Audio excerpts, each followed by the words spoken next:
morning students, welcome back all of you to my channel MBIC Maths and Physics. Today in this lecture I will teach you the combinations of electric cells. Combination of electric cell, वैद्युत सेलों का संयोजन।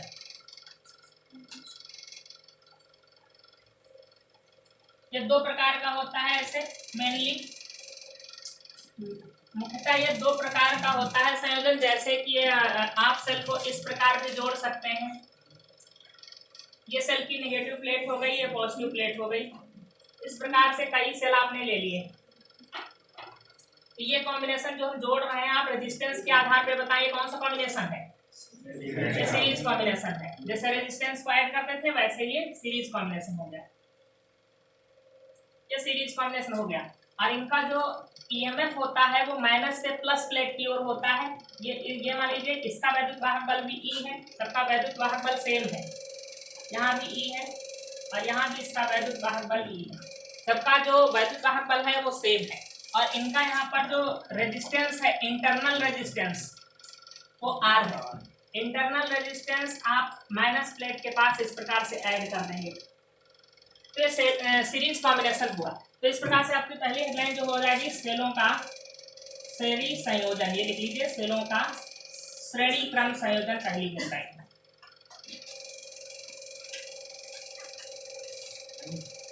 हाँ, सेलों का श्रेणी क्रम संयोजन पहली headline ये डाल लीजिए। और यहाँ पर एक रेजिस्टेंस जोड़ लेंगे, जिस रेजिस्टेंस को ये सेल एनर्जी दे रहे हैं। देखिए, ये मान लीजिए कि आप अगर टार्च की बात करें, जो टार्च होती है उसमें आपके जो सेल पड़े होते हैं सभी किस कॉम्बिनेशन में होते हैं, सीरीज कॉम्बिनेशन में होते हैं। इसी प्रकार से एक दूसरे के आगे पीछे सेल पड़े होते हैं। उसके बाद क्या होता है, यहाँ पर बल्ब लगा होता है। आगे जो बल्ब लगा होता है उसको आप रेजिस्टेंस मान सकते हैं, बाह्य रेजिस्टेंस हो गया, बाह्य प्रतिरोध हो गया। तो यहाँ पर प्रत्येक सेल जो होता है क्या होता है, एक समान होता है। प्रत्येक सेल कितने वोल्ट का होता है, जो टार्च में डालते हैं 1.5 वोल्ट का जो होता है, बड़ा सेल जो आप बताते हैं के लिए। तो ये प्रत्येक सेल एक समान वैद्युत वाहक बल है। ईएमएफ सबका क्या है, ई है।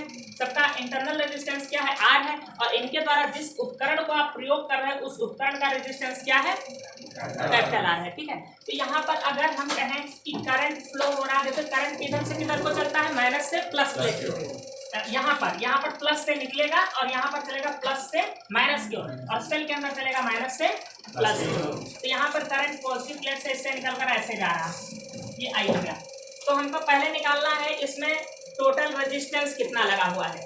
तो अब देखेंगे कि ये सभी किस क्रम में जुड़े हुए हैं, श्रेणी क्रम में। हमने यहाँ पर 3 सेल जोड़ रखा है। हमें फार्मूला डेरिवेट करना, अगर इसी प्रकार के n सेल जुड़े हों, क्योंकि कोई जरूरी नहीं न्यूमेरिकल में 3 ही सेल दिए होंगे, 4, 5, 10, 100 कितने भी सेल जुड़े हो सकते हैं। तो इसी प्रकार से आगे मान लीजिए n सेल जुड़े हुए हैं, तो हम क्या कहेंगे कि माना एक समान वैद्युत वाहक बल वाले ई सेल, n सेल जिनका वैद्युत वाहक बल ई है, आंतरिक प्रतिरोध आर है, श्रेणी क्रम में जुड़े हुए हैं। इनमें बाह्य प्रतिरोध आर जुड़ा हुआ है और इनमें वैद्युत धारा का प्रवाह आई हो रहा है।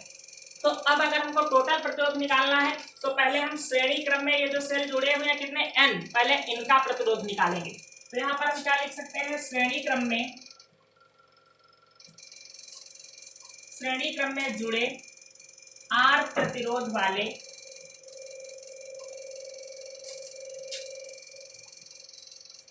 n सेलों का तुल्य प्रतिरोध।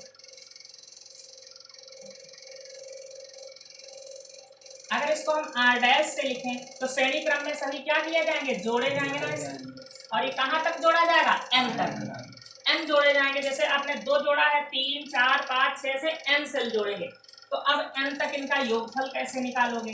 देखो, अगर 2 को जोड़ते हो तो क्या आएगा 2r, 3 को जोड़ोगे तो 3r, 4 जोड़ोगे तो 4r, ऐसे n जोड़ोगे तो nr। ये आपका रेजिस्टेंस टोटल निकाला है। इंटरनल रेजिस्टेंस अगर इस प्रकार का आपने n सेल जोड़ रखा है तो उसका इंटरनल रेजिस्टेंस इतना हो गया। अब एक एक्सटर्नल रेजिस्टेंस भी सीरीज कॉम्बिनेशन में इसी में ऐड है, तो इसको भी उसी में जोड़ देंगे तो टोटल प्रतिरोध परिपथ का निकल आएगा। अतः परिपथ का तुल्य प्रतिरोध, वहां पर जो हमने तुल्य प्रतिरोध निकाला था वो किसका था, केवल इंटरनल रेजिस्टेंस का। यहाँ पर परिपथ का तुल्य प्रतिरोध निकालोगे, इसको अगर आर डैश से हम लिखें तो वो हो जाएगा, इनका टोटल प्रतिरोध दिया आया है आर डैश और plus capital are. R dash plus capital R। यहाँ पर पूरे परिपथ का प्रतिरोध 2 चरणों में ही आपको निकालना होगा। एक बार सेलों का आंतरिक प्रतिरोध निकाल लोगे और उसके बाद में जो आएगा उसके सीरीज कॉम्बिनेशन में ये जुड़ा हुआ है, ये सीरीज कॉम्बिनेशन, ये देखो सेल यहाँ से करंट भेज रहा है, कोई बीच से कनेक्शन है नहीं है, तो उनको दोनों को जोड़ दिया सीरीज कॉम्बिनेशन में। R डैश का मान है NR प्लस R, ये पूरे परिपथ का निकाल आया करंट। ठीक है, अब पूरे परिपथ में सेल कितने जुड़े हैं? N सेल जुड़े हैं, तो कुल वैद्युत वाहक बल कितना हो जाएगा? अगर 1 2 जुड़े हैं तो 2E हो जाएगा, 3 जुड़े हैं तो 3E हो जाएगा। ऐसे सेल कितने जुड़े हैं? N, तो Ne वैद्युत वाहक बल होगा, अर्थात वोल्टेज जिसको आप सामान्य क्या कहते हो ना, वैद्युत वाहक बल एक प्रकार का वोल्टेज होता है। तो कहोगे अतः परिपथ में, अतः नहीं, यहाँ पर परिपथ में कुल वैद्युत वाहक बल, वैद्युत वाहक बल को शॉर्ट में क्या कहते हैं? EMF। कुल वैद्युत वाहक बल क्या होगा? देखो ये जोड़ोगे E प्लस E, ऐसे ही जोड़ते जाओगे, कितनी बार?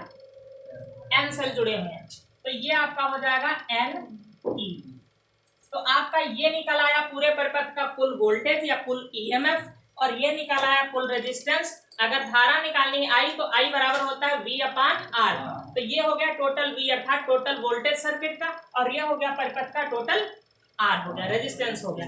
अतः परिपथ में प्रवाहित वैद्युत धारा,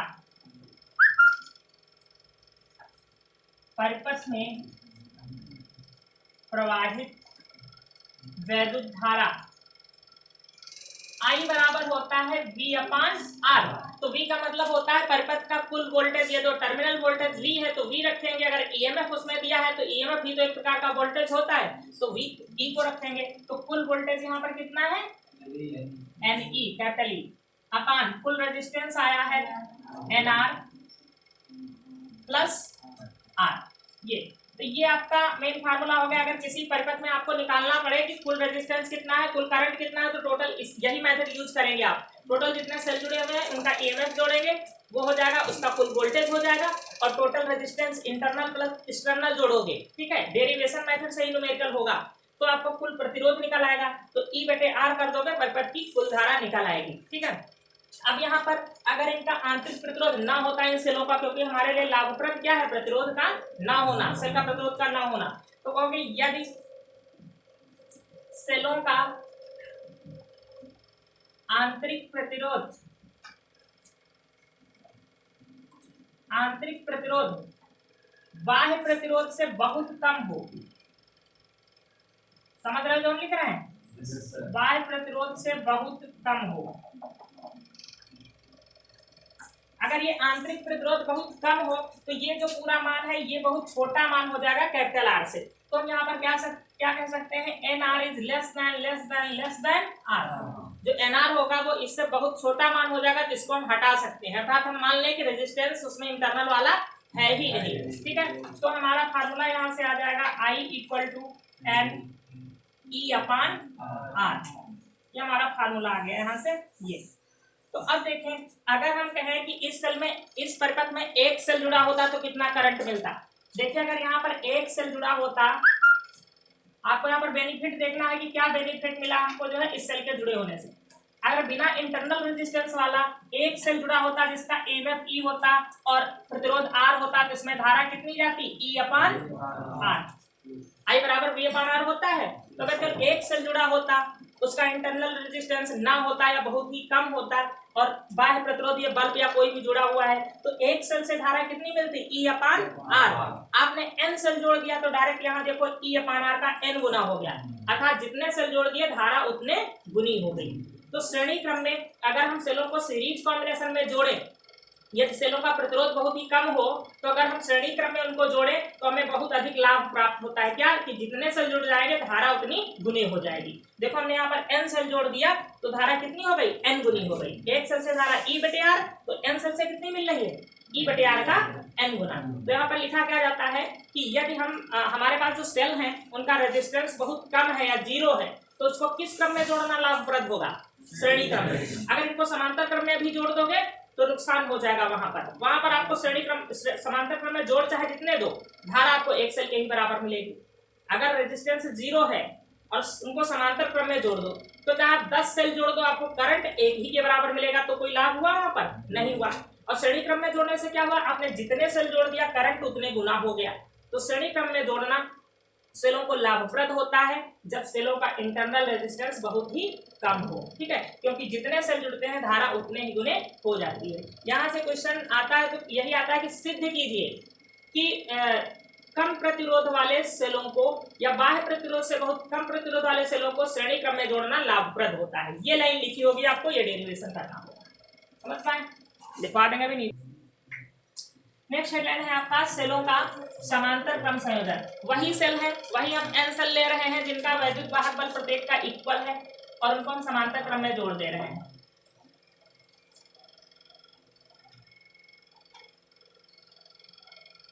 ये नेगेटिव प्लेट है, ये इसकी प्लस प्लेट हम इधर ले रहे हैं।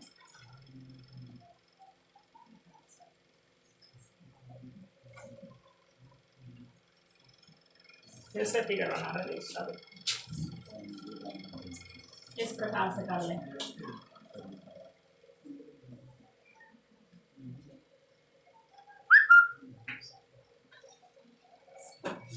फिगर को मैंने क्यों चेंज किया, कोई यहाँ पर फिजिकल प्रॉब्लम थी, फिगर को मैंने चेंज क्यों किया, कोई फिजिकल प्रॉब्लम थी क्या, ऐसे ही मैंने चेंज कर लिया बनाने में आसानी हो जाए। कोई चेंज नहीं किया, केवल बनाने में आसान हो जाए इसलिए फिगर की स्ट्रक्चर मैंने चेंज की। उस प्रकार से ऐसे तीर जैसे मार रहे थे तीर नहीं लग रहा था, ठीक है, इसलिए फिगर को केवल मैंने चेंज किया है। इसके केवल तार की स्ट्रक्चर बदल दी, मैं तार को ऐसे सीधा कर रहा था ना, इसको ऐसे कर दिया ताकि आपका फिगर वही बना हुआ है। तो ये 3 सेल ही मैंने फिर से जोड़ा, लेकिन यहाँ पर 3 नहीं है, कितने जुड़े हैं, n सेल्स जुड़े हुए हैं पहले की बार। कुछ लोगों को लगता है बोलने की बीमारी हो गई है। ये एक्सटर्नल रेजिस्टेंस है, कहीं पर की जोड़ दीजिए, चलिए यहाँ पर शादी जुड़ी हुई है, जब इसको ऑन करेंगे तो यहाँ पर n सेल जुड़े हैं और सेल का वैद्युत वाहक बल प्रत्येक का कितना है, कैपिटल E, और इसकी जो डायरेक्शन होती है ईएमएफ की वो सदा होती है प्लस से माइनस की ओर। ये ध्यान रखिएगा, कहीं भी सेल में प्लस से माइनस की ओर ईएमएफ की डायरेक्शन होगी। तो यहाँ पर अब हमको क्या करना है कि पहले इन तीनों सेलों का अर्थात n सेलों का समांतर क्रम में हमको रेजिस्टेंस निकालना पड़ेगा। जितना आएगा वो रेजिस्टेंस इसके श्रेणी क्रम में हो जाएगा। तो यहाँ से इनका इंटरनल रेजिस्टेंस R कितनी बार है, n बार, ठीक है। तो इनका हम समांतर क्रम में निकालें n सेलों का, समांतर क्रम में जुड़े n सेलों का कुल या तुल्य आंतरिक प्रतिरोध,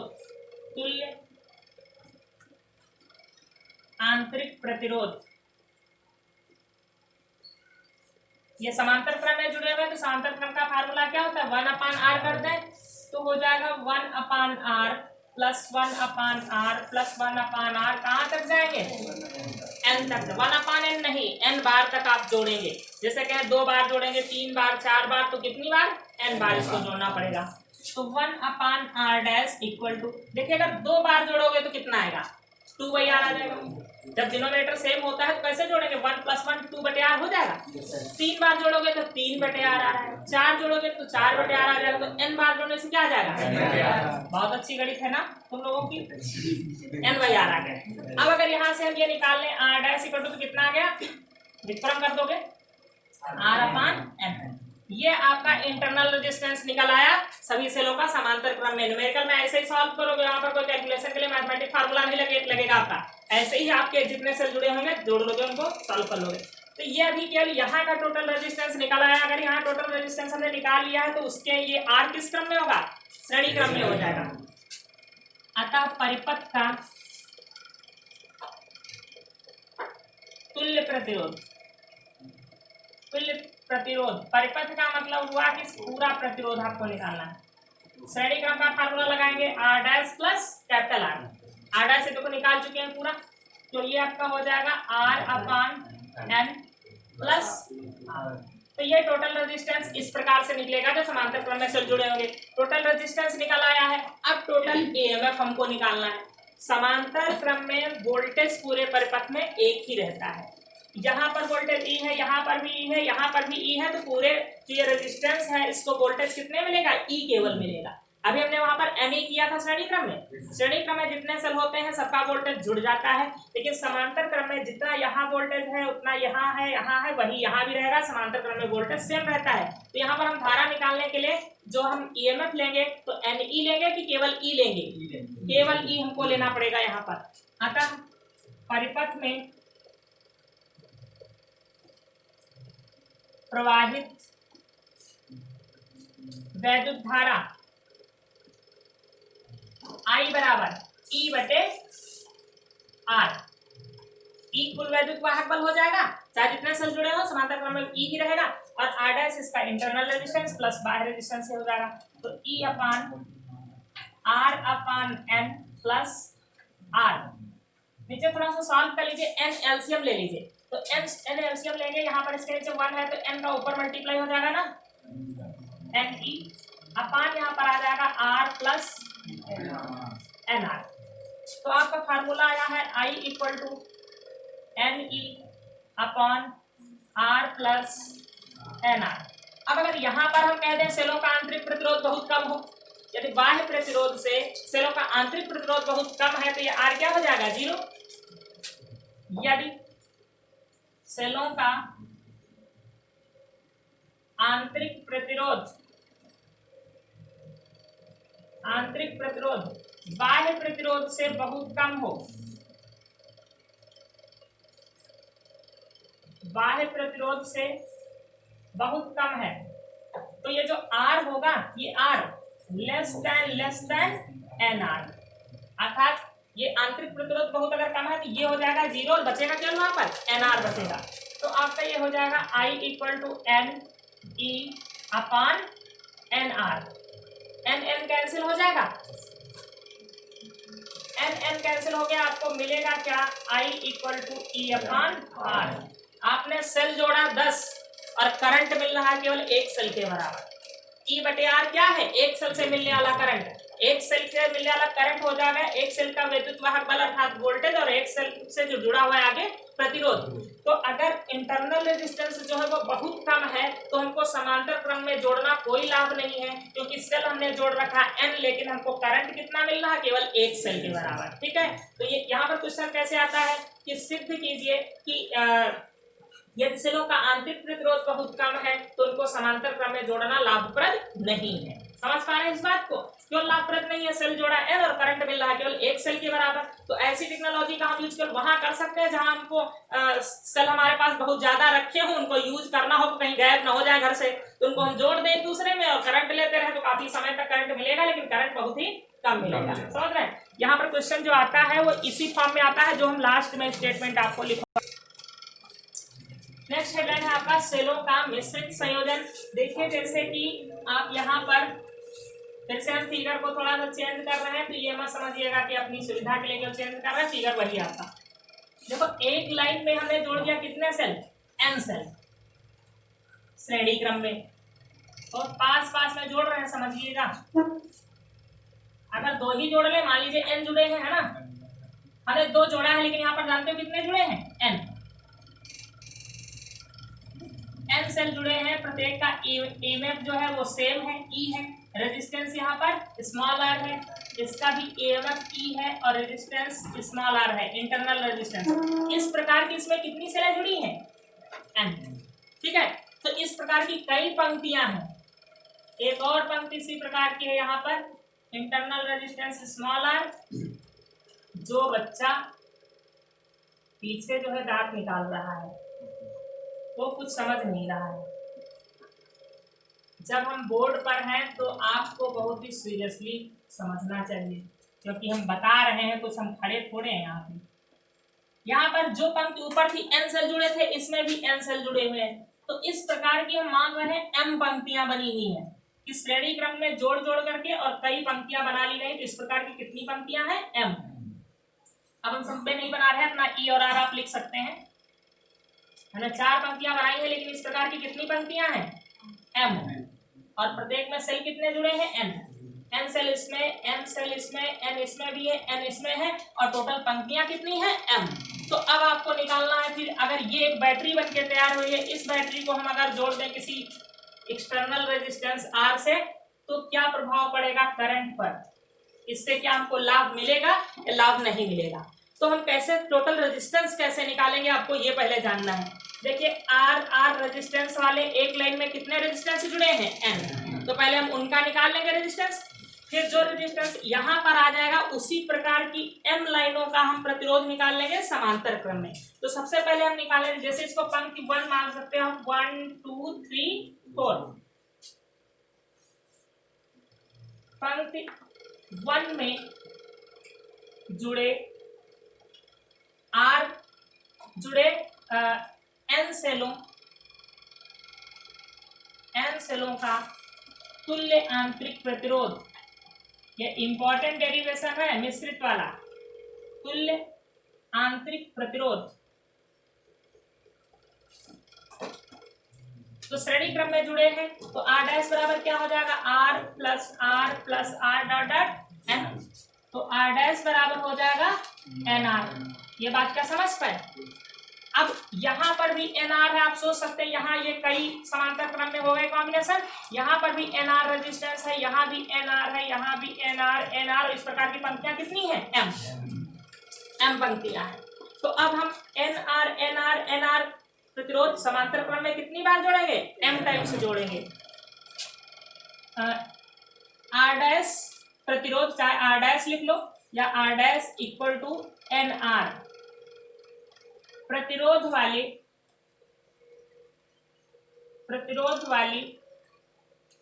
एम पंक्तियां समांतर क्रम में हैं,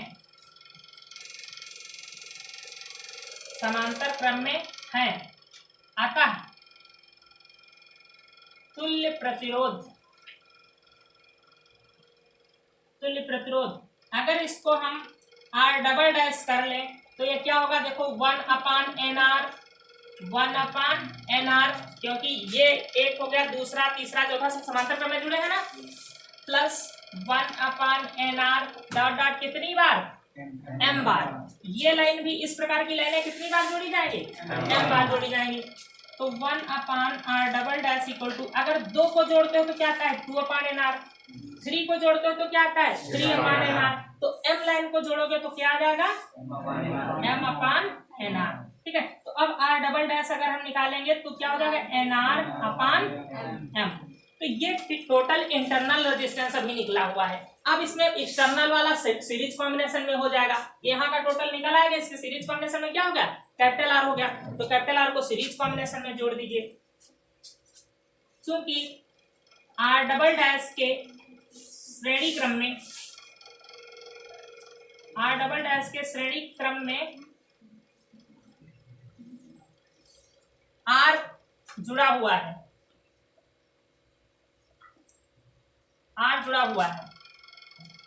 अतः परिपथ का तुल्य प्रतिरोध, लास्ट लाइन हम लिखते हैं परिपथ का तुल्य प्रतिरोध। तो परिपथ का तुल्य प्रतिरोध अगर आर डैश माना है तो ये क्या हो जाएगा, R double dash plus capital R, ये दोनों सीरीज कॉम्बिनेशन में जुड़े थे, R double dash plus capital R, series combination R double dash है एन आर बटे एम प्लस कैपिटल आर। ठीक है, यहां से आप इसको ऐसे भी लिख सकते हो, आर डैश बराबर N R plus M R upon M. ये अभी केवल आप निकाल पाए हैं टोटल रेजिस्टेंस। आपको न्यूमेरिकल अगर ऐसा मिलता है तो आपको ऐसे निकालना होगा, पहले श्रेणी क्रम के सभी निकाल लो, उनका निकाल लोगे, इंटरनल रेजिस्टेंस जो आएगा उसके श्रेणी क्रम में इसको जोड़ दो। अब हमको टोटल वैद्युत वाहक बल देखना है पूरे परिपथ में कितना है। तो पहले देख लीजिए इसमें वैद्युत वाहक बल कितना होगा, ई कितनी बार जुड़ा है, एन बार। तो जब श्रेणी क्रम में वैद्युत वाहक बल होता है तो जुड़ जाता है, एन हो जाता है। ठीक है, तो इस लाइन में एन हो जाएगा। अब एन वाले कितने जुड़े हैं, एम। तो समांतर क्रम में तो चाहे जितने जुड़े हो एन ही तो रहेगा, एन ई रहेगा। तो इसका मतलब तुल्य वैद्युत वाहक बल कितना आ जाएगा, एन ई आ जाएगा। तो यहाँ पर लिखेंगे पंक्ति 1 में जुड़े सभी या एन सेलों का कुल वैद्युत वाहक बल, कुल ईएमएफ बराबर कितना हो जाएगा, एन ई हो जाएगा ना। अब जो कि सभी सेल किस कॉम्बिनेशन में है, समांतर क्रम में है, इसका मतलब पूरे परिपथ में जो वोल्टेज होगा वो Ne रहेगा। तो अभी तक हम दो चीजें निकाल पाए हैं, एक तुल्य प्रतिरोध और एक Ne। अब हम करंट निकालेंगे, I बराबर कुल वैद्युत वाहक बल बटे कुल धारा या कुल प्रतिरोध। तो अब I आगे निकालेंगे, पहले इसको आप नोट करेंगे। अब देखिए आप निकाल चुके हैं टोटल रेजिस्टेंस सर्किट का, और ये निकाल चुके हैं पंक्ति 1 में जुड़े n सेलों का कुल EMF कितना होगा। अब आपको लिखना क्या है कि चूंकि सभी पंक्तियां ये किस क्रम में है, समांतर क्रम में है, अतः परिपथ में कुल वैद्युत वाहक बल जो होगा वो Ne ही रहेगा, क्योंकि m पंक्तियां समांतर क्रम में है, समांतर क्रम में है, अतः परिपथ का कुल वैद्युत वाहक बल, कुल वैद्युत वाहक बल Ne ही रहेगा, Ne ही होगा, क्योंकि समांतर क्रम में जो विभव होता है वो क्या होता है, बराबर रहता है सभी पर। तो इसको भी जो प्रतिरोध को जो वैद्युत वाहक बल मिलेगा वो उतना ही मिलेगा जितना कि यहाँ है या यहाँ पर या यहाँ पर कहीं भी एक जगह पर आप निकाल लीजिए। तो परिपथ में प्रवाहित वैद्युत धारा, तो परिपथ में प्रवाहित वैद्युत धारा I इक्वल टू क्या होता है, V अपान R। तो कुल V ले लेंगे अर्थात कुल वैद्युत वाहक बल ले लेंगे, और कुल रेजिस्टेंस लेंगे ये R डैश। तो I इक्वल टू आ जाएगा Ne अपान, ये पूरा मान आ जाएगा NR प्लस MR, और अपान में क्या है M, अपान में M जुड़ा हुआ तो M यहाँ मल्टीप्लाई हो जाएगा, I इक्वल टू हो जाएगा MNE अपान NR प्लस MR। ये समझ में, ये आ जाएगा आपका। अब यहाँ पर करंट का मान अधिकतम कब होगा, जब ये न्यूनतम हो। जब अपान वाला मान जो ये है ये सबसे कम होगा तो भागफल क्या आएगा, ज्यादा आएगा, अर्थात करंट अधिकतम तब होगा जब ये मान न्यूनतम हो। तो अभी इसको थोड़ा सा हम चेंज करेंगे, हमको कंडीशन निकाल के देना है कि किस कंडीशन पर धारा अधिकतम होगी। हम इसको लिख सकते हैं अंडर रूट NR का होल ऑफ स्क्वायर, इसको लिख सकते हैं अंडर रूट MR का होल ऑफ स्क्वायर। देखो ये NR ही तो लिखा है, स्क्वायर करेंगे अंडर रूट हट जाएगा, स्क्वायर करेंगे अंडर रूट हट जाएगा। अब एक फार्मूला आप देखिए जरा, सब लोग वो फार्मूला जानते हो, a प्लस बी का होल ऑफ स्क्वायर बराबर क्या होता है, a square plus b square plus 2ab, जानते हो ना। यहाँ से अगर हम मान निकालेंगे a square plus b square बराबर कितना होता है, तो लिखोगे a प्लस बी का होल ऑफ, नहीं यहाँ से हम माइनस ले रहे हैं, यहाँ से माइनस ले तो यहाँ पर क्या हो जाएगा माइनस। अब अगर हम इसका मान निकालें a square minus a square plus b square का, इसका मान, तो क्या होगा a square minus b square इधर है, ये आकर इसमें ऐड हो जाएगा, अर्थात प्लस हो जाएगा 2ab। ये मान समझ पा रहे हैं यहाँ से, तो ये हो जाएगा, देखिए यहाँ से a minus b whole square में यहाँ ab हो जाएगा, a स्क्वायर बी स्क्वायर को यहीं रखा, इसको लाकर इधर मैंने क्या किया, ऐड कर दिया। तो अब हम यहाँ पर ये a मान लीजिए, ये b मान लीजिए, ये लिखा है a स्क्वायर, ये लिखा है b स्क्वायर, तो इसमें हम फार्मूला लगाने जा रहे हैं। तो क्या होगा देखिए, MNE अपान, पहले ब्रैकेट में होगा a माइनस बी का होल ऑफ स्क्वायर, तो a की जगह क्या लिखा है, NR लिखा है, a की जगह अगर आप समझे, देखिए a स्क्वायर यहाँ पर है ना, तो a की जगह पर यहाँ पर लिखा है NR, माइनस b की जगह क्या लिखा है अंडर रूट MR, और इसका क्या करेंगे होल ऑफ स्क्वायर, और प्लस का 2ab। a का मान क्या है अंडर रूट NR और b का है अंडर रूट MR, तो एक ही अंडर रूट के अंदर लिख सकते हो सबको MN small r capital R, ऐसे लिख सकते हो आप एक ही अंडर रूट में। जब दोनों अलग अलग अंडर रूट में गुणे में होते हैं तो एक अंडर रूट में लिख सकते हो। अब हम कहेंगे कि I का मान तब अधिकतम होगा जब इस पूरे का मान न्यूनतम हो, ठीक है। अब इसका मान न्यूनतम होने के लिए ये न्यूनतम नहीं हो सकता, क्योंकि m पंक्तियां हैं, जितनी है उतनी रखनी ही पड़ेगी। n एक लाइन में जुड़े हुए सेलों की संख्या है, तो जितना है उतना रखना ही पड़ेगा इसको, ये न्यूनतम हम कर नहीं सकते। R क्या है, इंटरनल रेजिस्टेंस है उसका जो है सेल का वो जितना है रखना पड़ेगा, कम ज्यादा नहीं कर सकते।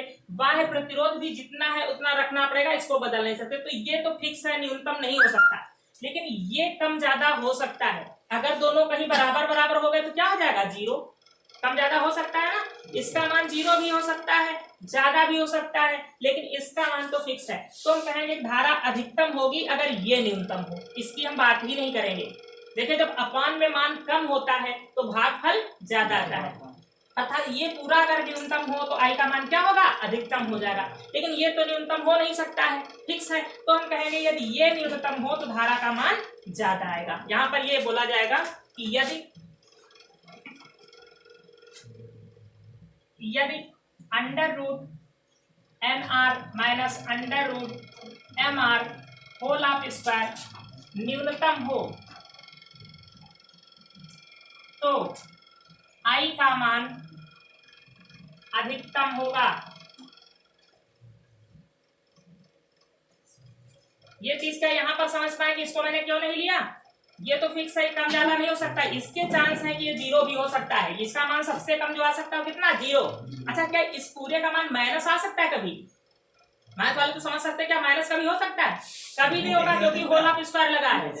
होल ऑफ स्क्वायर लगा है, अगर माइनस भी होगा तो क्या हो जाएगा, प्लस हो जाएगा। तो हमने लिखा है इसने का मान न्यूनतम हो तो आई का मान अधिकतम होगा। ठीक, अब हम कहेंगे क्योंकि under root N R minus M R का मान, जैसे होल ऑफ स्क्वायर लगा है ना, का मान ऋणात्मक नहीं हो सकता, इसका मान ऋणात्मक नहीं हो सकता। क्यों नहीं हो सकता, नहीं हो सकता क्योंकि वर्ग है, क्योंकि वहां पर क्या है, वर्ग है। तो अगर माइनस का नहीं हो सकता तो सबसे कम से कम हो कितना सकता है, जीरो। अगर इसका मान न्यूनतम करना है और इसका मान माइनस का आ नहीं सकता, तो माइनस नहीं हो सकता, तो फिर सबसे कम मान कौन सा हुआ, जीरो, क्योंकि जीरो पर तुरंत माइनस शुरू हो जाता है, तो इसका मान जीरो होना चाहिए। वर्ग, क्योंकि इसका वर्ग है, अतः इसका न्यूनतम मान होगा under root N R minus under root M R equal to कितना होगा, जीरो। यही रिलेशन निकालने के लिए आप ये सब करके हमको कंडीशन बताना है कि किस कंडीशन में धारा अधिकतम होगी। तो कंडीशन निकालने के लिए देखो करंट तो यही निकल आया था, हमको यहाँ से कंडीशन निकाला किस कंडीशन में धारा अधिकतम होगी। तो पहले हमने कहा अगर इसका मान न्यूनतम हो तो धारा अधिकतम हो जाएगी। अब इसको हमने इसमें चेंज किया तो देखा अगर इसका मान न्यूनतम हो जाए तो धारा अधिकतम हो जाएगी। इसका न्यूनतम मान माइनस हो नहीं सकता क्योंकि वर्ग लगा हुआ है, तो न्यूनतम मान फिर हो कितना सकता है, जीरो। जीरो हो सकता है, अगर ये दोनों बराबर बराबर मान आ जाए तो घट के जीरो हो जाएगा ना, तो वही हमने कहा इसका मान जीरो हो सकता है। अब जीरो कब होगा, अंडर रूट एन आर जब बराबर हो जाए अंडर रूट एम आर, इसको उधर ले गए प्लस का हो जाएगा, दोनों तरफ स्क्वायर कर दिया तो अंडर रूट हट जाएगा ना, तो स्क्वायर कर दिया अंडर रूट हट गया, तो क्या आ गया, एन आर बटे एम आर। अब यहाँ से अगर हम निकालते हैं आर इक्वल टू, चलिए अंतिम आंसर इस बक्से में आर इक्वल टू क्या आ जाएगा, एन आर अपान एम।